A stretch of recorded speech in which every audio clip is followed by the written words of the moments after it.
Perkenalkan, nama saya Rizky Dosti Aji 1146. Saya akan menjelaskan tentang pertempuran Puputan Margarana. Latar belakang pertempuran Puputan Margarana bermula dari perundingan Linggarjati antara Belanda dan Indonesia pada tanggal 11 November 1946 yang menguntungkan pihak Belanda. Melalui Linggarjati, Belanda hanya mengakui Sumatera, Jawa, dan Madura sebagai wilayah teritorial Indonesia secara de facto, sementara tidak untuk Bali. Dan selanjutnya Belanda diharuskan untuk meninggalkan daerah de facto paling lambat tanggal 1 Januari 1149. Pada Maret 1946, Belanda mendaratkan pasukannya kurang lebih 2000 tentara di Bali yang diikuti oleh tokoh-tokoh yang memihak Belanda untuk menegaskan berdirinya negara Indonesia Timur.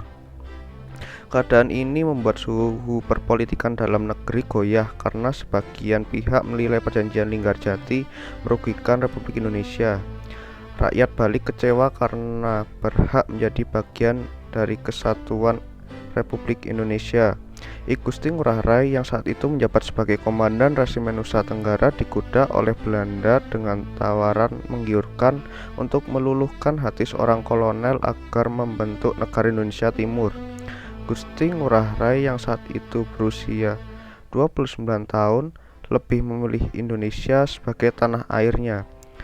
Pada tanggal 18 November 1946, I Gusti Ngurah Rai bersama pasukannya Ciung Wanara melakukan perlawanan dan berhasil memperoleh kemenangan dalam penyerbuan ke Tangsinika di Tabanan. Karena geram, kemudian Belanda mengarahkan seluruh kekuatannya di Bali dan Lombok untuk menghadapi perlawanan I Gusti Ngurah Rai dan rakyat Bali. Kronologi pertempuran Puputan Margarana. Pada tanggal 20 November 1946, I Gusti Ngurah Rai dan pasukannya melakukan long march ke gunung ujung timur Pulau Bali. Tetapi tiba-tiba di tengah perjalanan pasukan ini dicegah oleh serdadu Belanda di desa Marga Tabanan, Bali. Pertempuran sengit pun tidak dapat dihindarkan sehingga sontak daerah Marga yang saat itu dikelilingi ladang jagung yang tenang berubah menjadi pertempuran yang menggemparkan dan menebarkan bagi warga sekitar. Bunyi letusan senjata tiba-tiba serentak mengepung ladang jagung di daerah perbukitan yang terletak sekitar 40 km dari Denpasar itu. Pasukan pemuda Ciung Wanara yang saat itu masih belum siap dengan persenjataannya tidak terlalu terburu-buru menyerang serdadu Belanda. Mereka masih berfokus dengan pertahanannya dan menunggu komandan dari I Gusti Ngurah Rai untuk membalas serangan. Begitu tembakan tanda menyerang diletuskan, puluhan pemuda menyeruak dari ladang jagung dan membalas serangan tentara Nika. Dengan senjata rampasan, akhirnya Ciung Wanara berhasil memukul mundur serdadu Belanda. Namun ternyata pertempuran belum usai. Kali ini serdadu Belanda yang sudah terpancing emosi berubah menjadi semakin brutal. Kali ini bukan hanya letupan senjata yang terdengar, namun Nika menggempur pasukan muda I Gusti Ngurah Rai dengan bom dari pesawat udara. Hamparan sawah dan ladang jagung yang subur itu kini menjadi ladang pembantaian penuh asap dan darah. Perang sampai habis atau Puputan inilah yang kemudian mengakhiri hidup I Gusti Ngurah Rai. Peristiwa inilah yang kemudian dicatat sebagai peristiwa Puputan Margarana.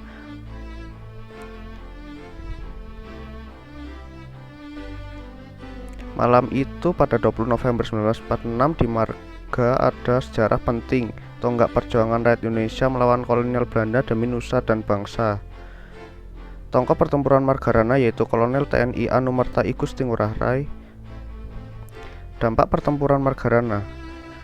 Dampak dari perang ini ada banyak orang yang meninggal dan akhirnya Belanda menguasai wilayah itu. Tetapi tetap saja apa yang dilakukan I Gusti Ngurah Rai adalah hal yang benar, karena lebih baik mati setelah berjuang habis-habisan daripada tidak berusaha sama sekali. Pasukan yang berjumlah 96 orang itu semuanya gugur termasuk Ngurah Rai sendiri. Sebaliknya di pihak Belanda ada kurang lebih 400 orang tewas. Untuk mengenang peristiwa Puputan Margarana ini, pada bekas arena pertempuran didirikan Tugu Pahlawan Taman Pujaan Bangsa. Sekian video ini, semoga bermanfaat. Terima kasih yang sudah menonton.